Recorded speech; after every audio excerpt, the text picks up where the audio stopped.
2절로 13절의 말씀을 교독하도록 하겠습니다. 너희 어머니와 논쟁하고 논쟁하라. 그는 내 아내가 아니요 나는 그의 남편이 아니라 그가 그의 얼굴에서 음란을 제하게 하고 그 유방 사이에서 음행을 제하게 하라.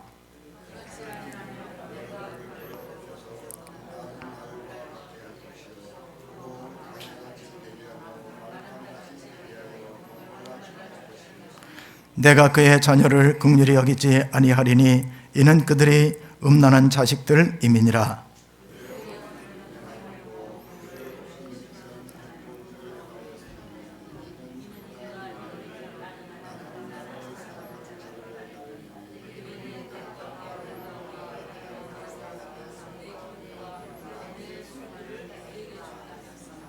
그러므로 내가 가시로 그 길을 막으며 담을 쌓아 그로 길을 찾지 못하게 하리니 그가 사랑하는 자를 따라갈지라도 미치지 못하며 그들을 찾을지라도 만나지 못할 것이라.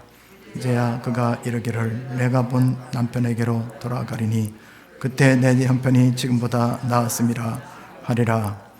곡식과 새 포도주와 기름은 내가 그에게 준 것이요 그들이 바알을 위하여 쓴 은과 금도 내가 그에게 더하여 준 것이거늘 그가 알지 못하도다.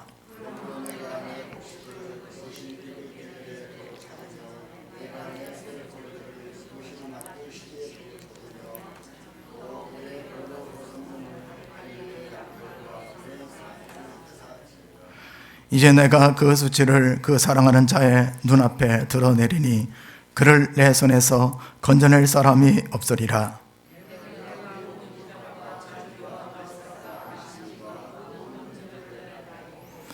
그가 전에 이르기를 이것은 나를 사랑하는 자들이 내게 준 값이라 하던 그 포도나무와 무화과 나무를 거칠게 하여 수풀이 되게 하며 들짐승들에게 먹게 하리라. 그가 귀걸이와 배물로 장식하고 그가 사랑하는 자를 따라가서 나를 잊어버리고 향을 살라 바알들을 섬긴 시일대로 내가 그에게 벌을 주리라. 여호와의 말씀이니라. 아멘. 어떤 사람의 인격을 쓰느냐, 어떤 단체 속에서 그 사람을 쓰는 데는 물론 능력도 있어야 되겠고 재능도 있어야 되겠고 사회적인 기반도 있어야 되겠고 이런 모든 것들을 다 씁니다만 그 사람에게 있어서 가장 중요한 쓰임받는 모습이라면 투명성, 정결성이라고 할 수가 있을 것입니다. 우리 신앙인들도 마찬가지입니다. 하나님께서 우리들을 불러주셨고 또 그 사람을 마지막까지 쓰는 경우 대개 많은 사람들이 이런 마지막 때에는 정결성을 잃어버리고 순수성을 잃어버리기 때문에 믿음의 반열에서 탈락되는 그런 경우도 많이 볼 수가 있는 것입니다. 디모데후서 2장 20절에 보면은 큰 집에는 금그릇과 음그릇과 나무그릇과 질그릇이 있지만은 그래서 많은 사람들은 그렇게 생각합니다. 금그릇이 많이 쓰임 받겠지. 후차적으로 은그릇 또는 나무그릇 쓸모없는 질그릇 이렇게 생각을 합니다. 그건 세상적인 가치 기준이 그런 것이고 실제적으로 만약에 금그릇에 오물이 묻어 있다면 거기에 밥을 담아서 먹을 사람이 누가 있겠으며 은그릇에 이 더러운 물질이 묻어 있다면 거기다가 국을 떠 먹을 사람이 누가 있겠습니까? 그렇게 봤을 때 하나님께서는 우리들을 쓰실 때에도 깨끗하여서 깨끗한 그릇, 정결한 그릇, 거룩한 그릇 이런 그릇들을 하나님께서 쓰시는 것을 알 수가 있는 것입니다. 다윗도 마찬가지였어요. 다윗도 한때는 하나님 앞에 정결한 그릇으로 선택을 받아서 쓰임을 받았습니다. 골리앗을 때려 눕히고 이스라엘의 2대 왕으로 등극을 하게 되었습니다. 그가 가는 길에는 하나님께서 함께 하셨기 때문에 승승장구했었고 만사 형통했었고 시온의 대로가 활짝 열려 있었습니다.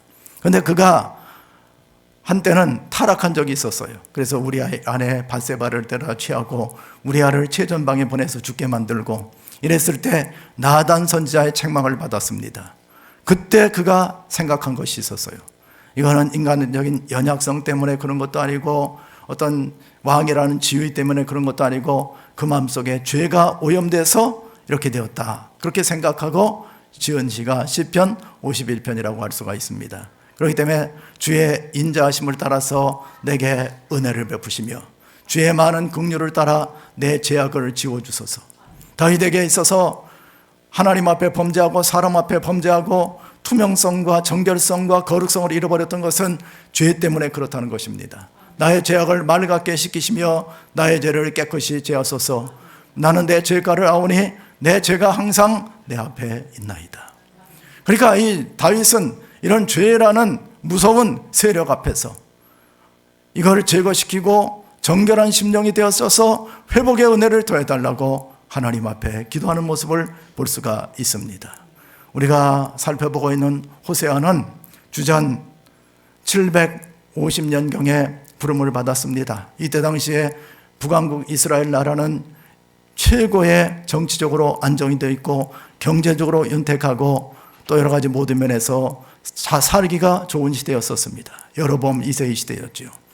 그러고 나서 호세아는 부름을 받았는데 722년에 북왕국 이스라엘이 아수리에 멸망을 당했으니까 30년 동안을 하나님의 부름을 받아서 하나님의 손에 붙잡힘 받아서 쓰임을 받았던 것을 볼 수가 있습니다.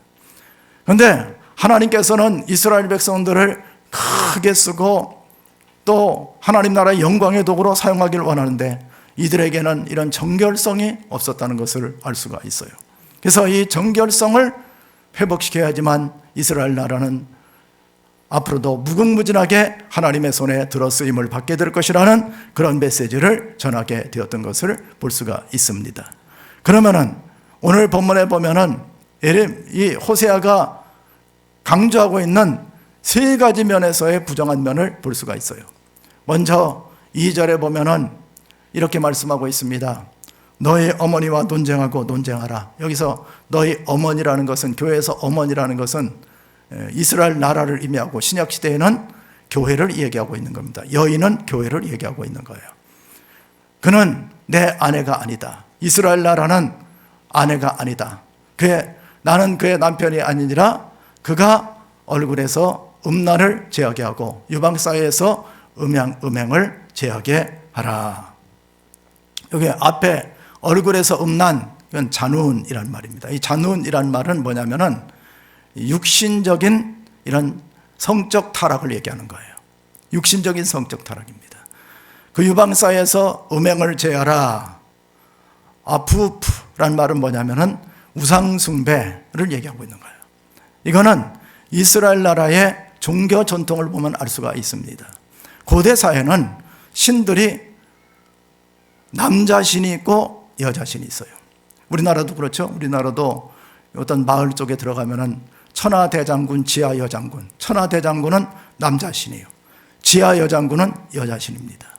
이 두 신이 같이 힘을 모아서 마을을 지키고 질병을 물리치고 전쟁에서 이기게 만들고 풍요하고 부여롭게 만들어준다. 이런 민간 신앙이 천하대장군하고 지하여장군을 만들어 놓았습니다. 고대 이스라엘 나라도 마찬가지였어요. 고대 이스라엘 나라도 남자 신이 있고 여자 신이 있었습니다. 남자 신의 대표적인 신은 엘신이었어요. 엘신. 엘이란 뜻은 원래는 하나님이란 뜻을 가지고 있어요. 그래서 엘신. 엘신의 부인이 아세라신, 전쟁신입니다. 그러니까 엘신은 남자신, 아세라신은 여자신. 그 사이에서 아들이 태어났어요. 그 신이 누구냐면 바알신. 바알이라는 얘기는 주인이란 뜻이에요. 그러면 이 바알신의 부인이 아나스 신이에요. 그래서 아나스 신의 복수가 아스타롯. 한번 해보셔요. 아스타롯. 그러니까 바알에게는 많은 여인들이 있었던 것을 알 수가 있죠. 그러면은 이 남자 신이 있고 여자 신이 있었단 말이에요. 그러면 이 가나안 종교는 어떤 것이냐면은 이들이 바알한테 갔단 말이에요. 바알한테 가면은 풍요와 다산을 삼기하는 바알은 어떤 일을 하냐면은 밑에 매춘부들하고 어떤 매춘 행위를 통해서 매춘 행위를 하면은 바알이 비를 내린다. 이렇게 생각하는 거예요. 그래서 풍요와 다산. 그래서 이렇게 매춘 행위를 하지 않으면은 풍요와 다산이 일어날 수가 없다고 이렇게 생각들을 한 겁니다. 그러니까 내가 바알 신전에 갔다 왔다. 그러면은 음행 행위를 하고 우상 숭배를 하고 왔다는 것을 알 수가 있어요. 이런 전통이 끝없이 나가는 겁니다. 그렇게 하면은 제가 이제 여담으로도 하나 말씀을 드리겠습니다만, 그러면 바알 신을 섬겼던 거기에 많은 여자 매춘부들이 있었을 거예요. 그러나 이 매춘부들은 자기들의 마스코트가 있었습니다. 드라빔이라는 마스코트가 다 있었어요. 그래서 그러면 여인들한테는 많은 성병들이 난무를 했겠죠, 그때 당시에. 그러면 성병들이 난무를 하니까 그때는 무슨 치료약이 없었습니다. 요즘같이 좋은 치료약들이 없는 거예요. 그러니까 이 여자들이 그러면 이 성병으로부터, 잡신으로부터, 악신으로부터 구해야 되겠다. 그래가지고 자기 넓적다리에다 타투를 하기 시작했어요. 문신의 기원이 거기서 이루어지는 겁니다. 그러니까 이 자기들이 믿는 신상을 자기들의 넓적다리에다 한 거예요. 요즘은 젊은 분들이라든지 특히 외국인들은 많이 타투들을 하고 다니는데 그게 별로 좋은 게 아닙니다. 그러다가 또 이제 더 나아가서 이 우상을 좀 내 몸에 새겨야지 되겠다. 그래가지고 몸에 뚫기를 시작했어요. 피어싱이 그때 유래가 된 겁니다. 이런 나쁜 전례 속에서 그러면 이런 문화가 가톨릭으로 넘어간 거예요. 가톨릭에서는, 그러니까 남신과 여신이 있잖아요. 가톨릭에서는 우리가 믿는 하나님은 성부, 성자, 성령 그렇게 믿죠. 가톨릭은 또 뭐예요? 또 하나가 있지. 성모. 자, 성부, 성자, 성령, 성모. 그렇죠? 성모. 그러면은 이게 이제 바벨론 신앙에서 이게 넘어온 건데, 바벨론에 이시바르 신이 이제 이렇게 풍요와 다산과 사랑의 신이거든요. 그래서 이시바르가 아들을 낳아, 담무스라는 아들. 담무스를 안고 있는 거예요. 그러면은 이게 이제 가톨릭이 지하에 있다가 313년에 기독교로 공인되면서 콘스탄틴 황제가 기독교로 공인을 했죠. 그러고 나서 325년에 니케아 회의에서 가톨릭이라고 정식 명칭을 주었습니다. 가톨릭이라고. 그러다가 이제 431년에 주후 431년에 에베소 회의에서 그러면 예수님의 어머니인 마리아는 인간으로 오신 예수님의 육신적인 어머니냐 아니면 신의 어머니냐, 이걸 가지고 논쟁을 하며 회의를 했습니다. 그럼 여러분이 저와 여러분이 생각할 때 우리 개신교인들이 생각하는 대로 생각하면은 당연히 육신의 어머니의 어머니죠. 그러면 전문 용어로 크리스티코스라고 그래요. 크리스티코스. 육신으로 오신 예수님의 어머니가 맞느냐, 아니면은 성부 하나님께서 마치 이시바르 신한테 이렇게 관계를 가져서 아들이 담무스가 태어나듯이, 그러면 육신의 하나님의 몸이신 성모 마리아, 데오티코스라고 그래요. 데오티코스. 크리스티코스가 맞느냐 데오티코스가 맞느냐, 논쟁이 일어난 거예요. 근데 거의 만장일치로 가톨릭 문화 속에 있었던 사람들은 신의 어머니다 이렇게 생각을 한 거예요. 신의 어머니. 그래가지고 성부 하나님께서 신의 어머니인 마리아를 통해서 성자 예수님이 낳았다. 바벨론 종교의 신앙이 그대로 접목이 돼버린 겁니다. 그래가지고서요, 마리아가 가톨릭에서는 죽었다고 하잖아요. 마리아가 이제 승천을 합니다. 마리아 승천일이 있어요. 승천할 때 성화를 볼 것 같으면 성부 하나님, 성자 예수님 계시고 성령 하나님이 마리아를 딱 감싸면서 에스코트에서 천국으로 올라간 것처럼 그렇게 만들어 놨어요. 그리고 이 그림들을 볼 것 같으면 성모 마리아가 성모잖아요. 성모. 성부, 성자, 성령, 성모. 그게 사위일체 하나님을 믿는 거예요, 가톨릭에서는. 그래서 이 성모 마리아가 무오소를 얘기합니다. 그리고 성모 마리아를 통해서 기도를 해야지만 응답이 된다고 생각해요. 그래서 그 가톨릭 성당 앞에 가면은 성상들을, 성모 마리아 상을 그렇게 만들어 놓은 이유가 있습니다. 왜냐하면 그 성모를 통해서 하나님 앞으로 기도가 상달이 된다고 생각을 한 겁니다.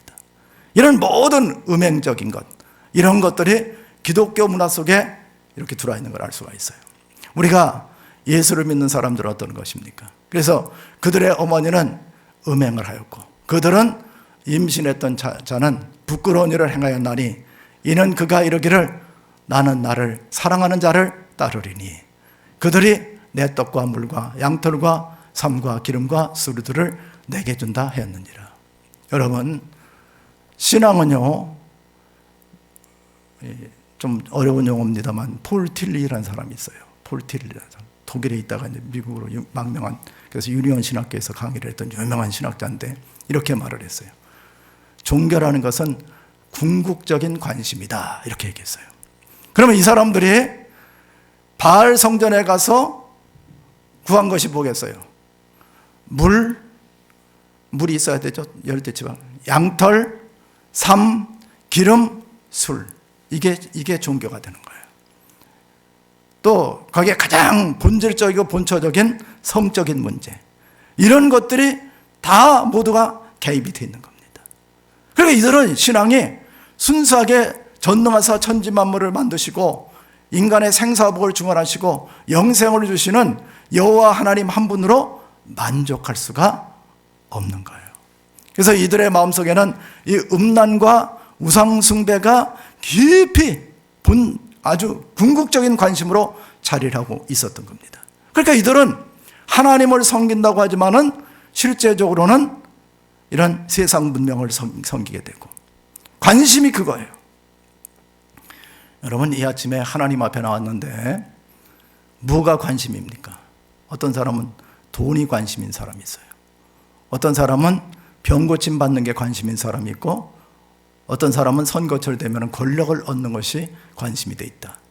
그러면 이 사람들은 이런 음란과 음행 속에서 하나님을 잊어버리게 되는 것과 상당히 많이 있는 걸 기억할 필요가 있는 것입니다. 나의 궁극적인 관심은 하나님이시며 예수님이시며 성령님이시며 천국이며 이렇게 돼 있어야지만 이런 음란으로부터 벗어나서 순수한 신앙을 유지할 수가 있게 되는 걸 믿으시기 바랍니다. 이들의 두 번째는 물질의 오남용이에요. 8절에 보면은 곡식과 새 포도주와 기름은 내가 그에게 준 것이요 그들이 바알을 위하여 쓴 은과 금도 내가 그에게 더하여 준 것이거늘 그가 알지 못하도다. 그러므로 내가 내 곡식을 그것이 익을 계절에 도로 찾으며 내가 내 포도주를 그것이 맛들기 전에 도로 찾으며 또 그들이 벌거벗은 몸을 가릴 내 양털과 내 삶을 빼앗으리라. 여러분, 무엇으로부터 내 생명이 왔으며 무엇으로부터 나의 지금 삶에 이런 터전이 되는 모든 것들이 왔는 것인가, 어디로부터 왔는 것인가, 이거를 기억할 필요가 있는 것입니다. 이들이 어떤 일을 했어요? 포도주와 기름을 가지고서 바알을 위해서 썼어. 은과 금도 바알을 위해서 썼어. 그러니까 누가 준 것인데요? 여호와 하나님이 주신 것 아닙니까? 로마서 11장 36절에 보면은 만물이 주로부터 나와서 주를 통하여 주에게로 돌아가느니라. 그래서 말씀하고 있어요. 만물이, 모든 것들이 주님을 통해서 오고 주님께로 돌아가게 되는 것입니다. 이거 하나님의 주권, 하나님의 주도적인 것, 이런 것에 나를 맡겨야지만 신앙인이 될 수가 있는 것이에요.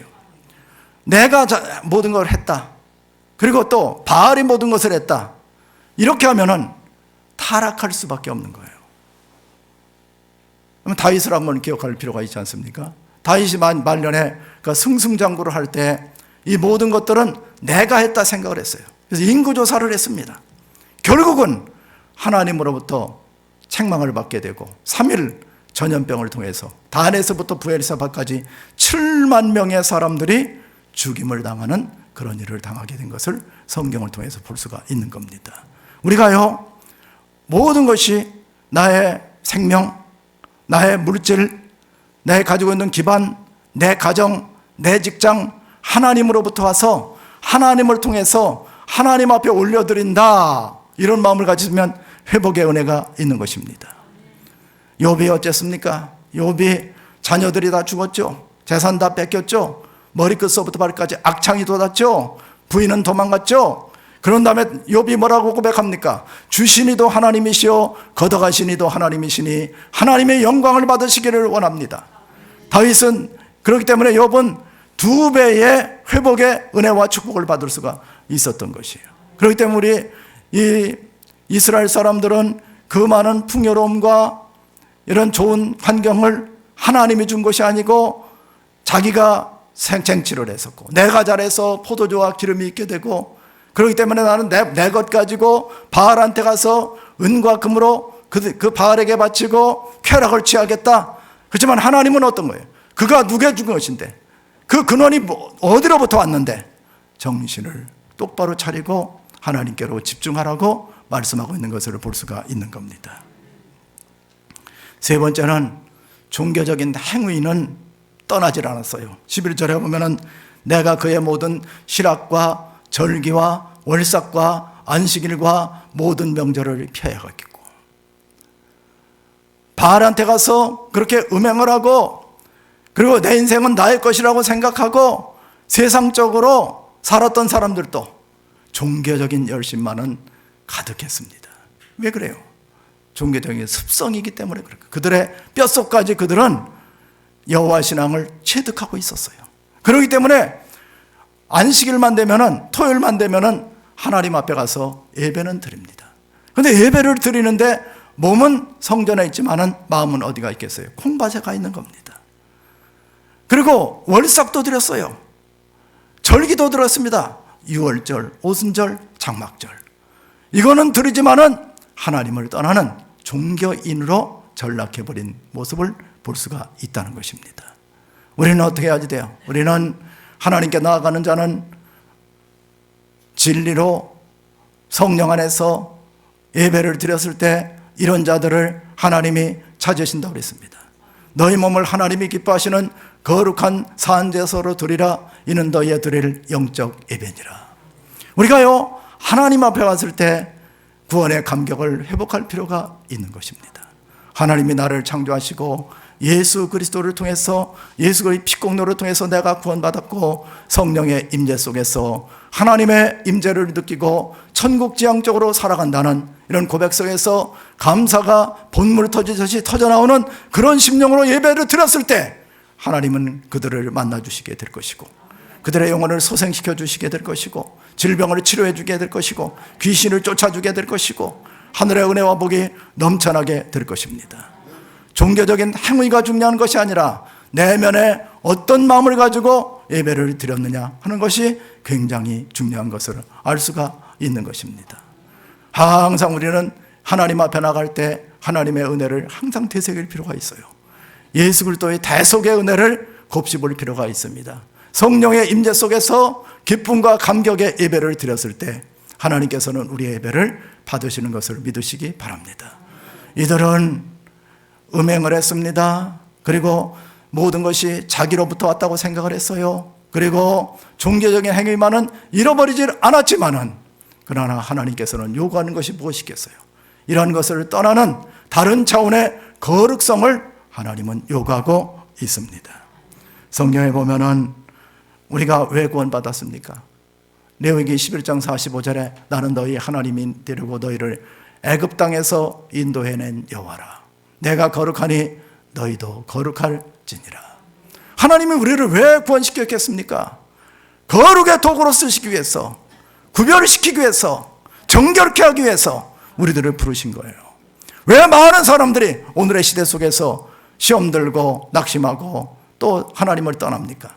정결성을 잃어버렸기 때문에 그런 것이에요. 이스라엘 백성들을 하나님께서는 10가지 재앙을 내리시면서 마지막에는 어린 양의 피를 통해서 문설주와 인방의 피를 바르고 죽음의 사자가 넘어가면서 유월을 하면서 이스라엘 백성들을 구원해 줬습니다. 어린 양의 피를 통해서, 예수 그리스도의 피를 통해서 왜 내가 구원받았느냐? 하나님의 거룩한 도구로 쓰임받기 위해서. 하나님, 내 마음을 정결하게 만들어 주시옵소서. 그렇게 하면은 우리는 세상에 휘둘릴 이유가 없습니다. 세상에 감당치 못할 믿음의 사람이 될 수가 있는 것입니다. 그래서 하나님이 거룩하니 너희도 거룩할지니라. 구원의 이유가 중요한 거예요. 내가 구원받은 이후에는 어떻게 살아야 되느냐? 거룩하게 살라고 성경은 얘기하고 있습니다. 성자 예수님의 요구도 있어요. 요한복음 16장 17장 16절에 보면 내가 세상에 속하지 아니한 같이 그들도 세상에 속하지 아니하였사옵나이다. 여기서 요한복음에서 세상이라는 것은 코스모스라는 얘기인데, 이 말은 물론 이 세상을 얘기하는 것도 됩니다만은 마귀의 세력에 의해서 지배당하고 있는 세상을 얘기하는 거예요. 요한복음하고 요한 1서, 2서, 3서는. 그래서 그들을 진리는 성부, 성자, 성령 하나님의 말씀으로 거룩하게 하소서. 하나님의 말씀은 진리니이다. 진리로 우리들을 거룩하게 하는 것, 항상 말씀으로. 왜 많은 사람들이 시험 들고 타락하고 방탕하고 이렇게 합니까? 간단해요. 말씀을 떠나 있기 때문에 그런 거예요. 말씀이 나와 상관이 없습니다. 내 방식대로 살아갑니다. 그렇기 때문에 방종하게 되고 하나님을 떠나는 그런 결과물이 나타나게 되는 것이에요. 그래서 우리는 하나님 예수님께서 이 땅을 떠나시면서 천국을 예비하러 올라가실 때에도 우리들에게 요구한 것이 있어요. 제자들에게 요구한 것, 교회에 요구하는 것은 바로 거룩입니다. 그래서 오늘 하루의 삶을 하나님 거룩하게 하시옵소서.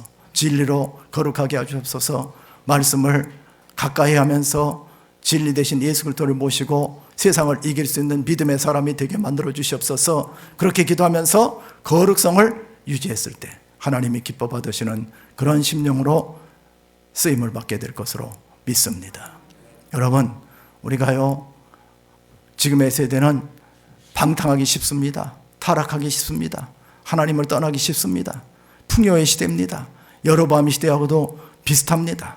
그럴 때 많은 사람들은 예수님을 떠나는 경우가 상당히 많이 있습니다. 그럴 때마다 우리는 항상 예수님과의 관계에서 본질로 돌아갈 필요가 있는 거예요. 항상 초심으로 돌아가야 되는 겁니다. 그러면서 내가 어떻게 구원받았나, 이거를 본질적으로 매일매일 점검해 볼 필요가 있는 것입니다. 골로새 1장 12절에 보면은 우리로 하여금 빛 가운데서 성도의 기업의 부문을 얻게 합당하게 하신 아버지께 감사하게 하시기를 구하노라. 그가 우리를 흑암의 권세에서 건져내사 그의 아들의 나라로 옮기셨으니, 흑암의 권세, 바알의 권세, 아합의 권세, 사탄의 권세, 마귀의 권세, 죽음의 권세, 지옥의 권세로부터 나를 건져내 주셨다. 구원시켜 주셨다. 나는 어디 사람이냐? 사랑의 아들의 나라, 예수 그리스도가 있는 하나님의 나라, 나는 백성으로 신분 변화가 된 겁니다. 많은 사람들이 자기의 정체성을 알지 못해요. 그래서 자존감을 갖지 못합니다. 왜 그러느냐? 이거는 이런 거듭남의 은혜가 없고 구원받은 감격의 기쁨을 되새기지 못하기 때문에 그렇습니다. 그렇기 때문에 과거로 돌아가려고 그래요. 바알에게 가려고 하는 경우가 많이 있습니다. 아합에게 가려고 하는 그런 마음들을 가지고 있는 거예요. 그래서 우리는 이런 마음을 하나님께로 향할 필요가 있는 겁니다. 그 아들 안에서 우리가 속량 곧 죄사함을 얻었도다. 나는 구원받은 백성입니다. 사랑의 아들의 나라 예수 그리스도의 멤버입니다. 시민입니다. 이런 자존감을 가지고 자부심을 가지고 매일매일을 살아가면은 시험을 이길 수가 있는 거예요. 그래서 나는 사랑의 아들의 나라로 이미 옮겨진 사람이다. 위치가 변화됐어요. 신분이 변화됐어요. 목적이 변화됐어요. 꿈이 변화됐어요. 비전이 변화되었습니다. 그 나라를 향해서 매일매일 나아가는 삶이 나를 타락의 길로 접어들지 않게 만들고 매일매일 정결하고 거룩한 삶으로 이끌어 나가는 그런 동력이 되고 견인력이 될 수 있다는 사실을 기억하면서 한 주간도 거룩에 힘쓰는 저와 여러분이 되시기를 주의 이름으로 축원합니다. 사랑과 은혜가